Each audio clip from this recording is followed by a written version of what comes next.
Olá pessoal, tudo bem? Então, vamos conversar um pouco sobre infinito? Então é o seguinte, vamos começar com uma ideia intuitiva sobre finito. Como é que a gente conta o número de elementos de conjuntos finitos?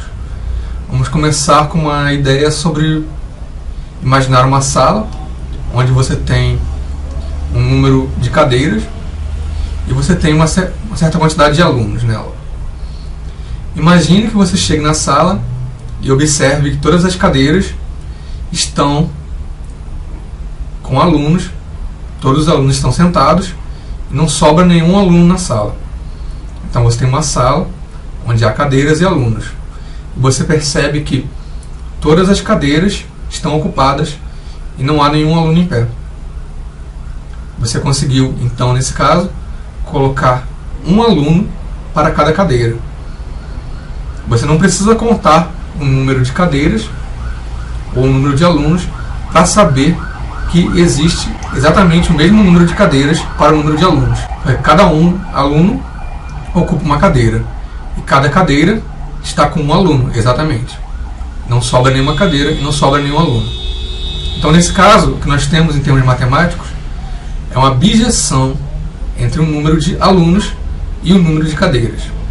Isto é, você tem uma relação de cadeiras para alunos de 1 para 1. Agora, para conjuntos infinitos, nós usamos esse mesmo tipo de propriedade para definir conjuntos que possuem o mesmo número de elementos. Nós vamos dizer que dois conjuntos possuem o mesmo número de elementos, possuem a mesma cardinalidade, no caso, se é possível arranjar uma bijeção de um conjunto no outro. Se é possível, então, arranjar uma bijeção de um conjunto no outro, nós diremos que esses dois conjuntos possuem o mesmo número de elementos. Acontece que nós temos o conjunto dos números naturais. 0, 1, 2, 3, 4, 5, 6, etc. Um conjunto que possui o mesmo... Um conjunto que possa ser colocado em bijeção com o conjunto dos números naturais é chamado de conjunto enumerável. E se isso não for possível, caso não seja possível, esse conjunto é chamado de não enumerável. Acontece que nós podemos demonstrar que não é possível arranjar a bijeção entre o conjunto dos números reais e o conjunto dos números naturais.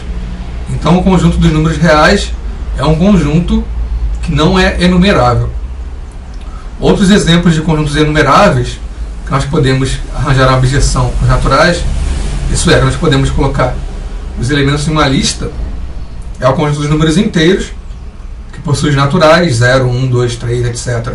E também os negativos, menos 1, menos 2, menos 3, menos 4, etc. E também o conjunto dos números racionais, 1 meio, 1 terço, etc.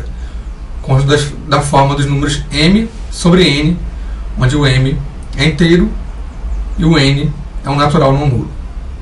Então, o conjunto dos racionais também é um conjunto enumerável. Nós conseguimos colocar os elementos dele em uma fila. Conseguimos colocar ele em bijeção com o conjunto dos números naturais. Acontece então que o conjunto dos números reais ele não é enumerável. Nós não podemos colocar eles numa lista.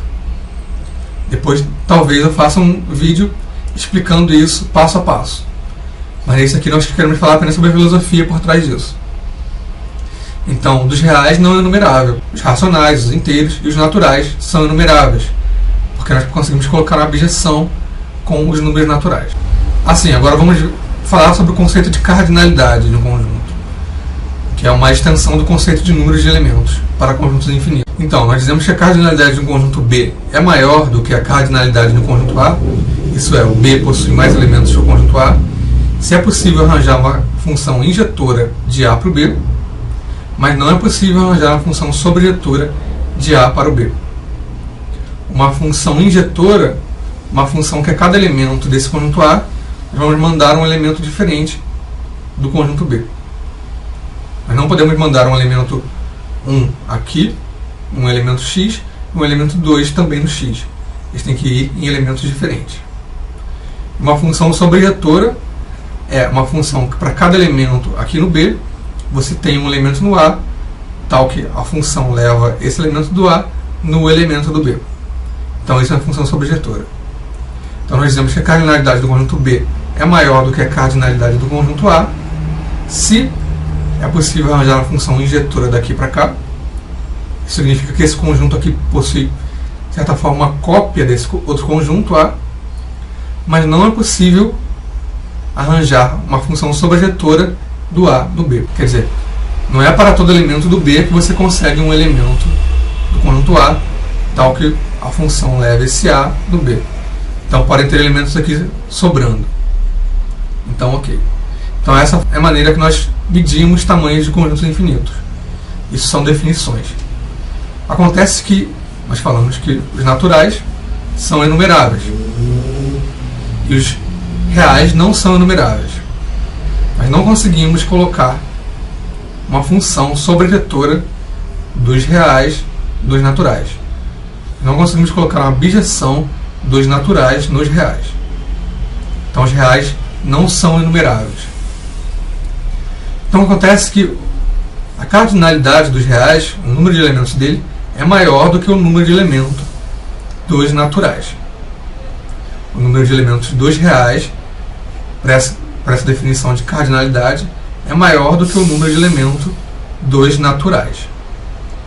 Acontece o seguinte: o George Cantor ele colocou a questão de que se existiria algum conjunto, um conjunto A, tal que a cardinalidade desse conjunto fosse menor do que a dos reais e fosse maior do que a dos naturais.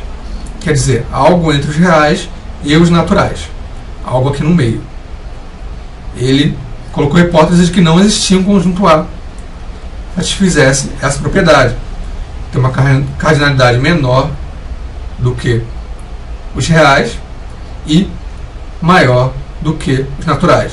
Isso é, ele não seria um conjunto enumerável, mas mesmo assim ele teria uma cardinalidade menor do que dos reais. Então o que acontece? Acontece que depois um lógico matemático chamado Kurt Gödel, devo ter falado o nome dele errado, mas tudo bem, ele provou que com a teoria dos conjuntos em que se baseia a matemática, que é a teoria dos conjuntos ZFC, Z é o nome de Zermelo, F de Frankel, e o C do axioma da escolha, em inglês é choice, devo ter falado errado também, que é um axioma também usado na teoria dos conjuntos, que não era possível mostrar que se ZFC fosse consistente, quer dizer, se não houvesse nenhuma contradição interna no sistema ZFC, então não seria possível mostrar que a hipótese do contínuo seria falsa. Então o Kurt Gödel teria provado isso. E mais depois, um outro matemático, chamado Paul Cohen, eu devo ter falado o nome dele errado também, desculpe, ele provou que não seria possível demonstrar a hipótese do contínuo, isso é, de que não existe um conjunto entre os reais e os naturais em termos de cardinalidade. Não seria possível mostrar isso usando os axiomas FC e supondo que o sistema é consistente. Ok. Então, o que acontece é que, supondo a consistência do ZFC, nós não podemos provar que a hipótese do contínuo é verdadeira ou é falsa. Quer dizer, fica uma questão indecidida na matemática. Com o ZFC, nós não conseguimos mostrar nem a falsidade, nem a veracidade da hipótese do contínuo.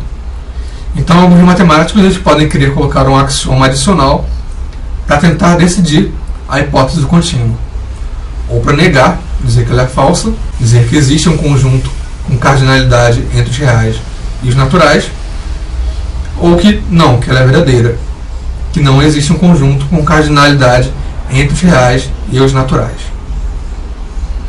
Então é basicamente isso, esse problema em relação ao infinito e a hipótese do contínuo. Só gostaria de lembrar que eu, por enquanto, ainda não me aprofundei no estudo dessa teoria ZFC, que dá as bases da teoria do conjunto usada atualmente. Então eu posso ter falado alguma besteira também. Mas qualquer coisa vocês podem me corrigir aí nos comentários.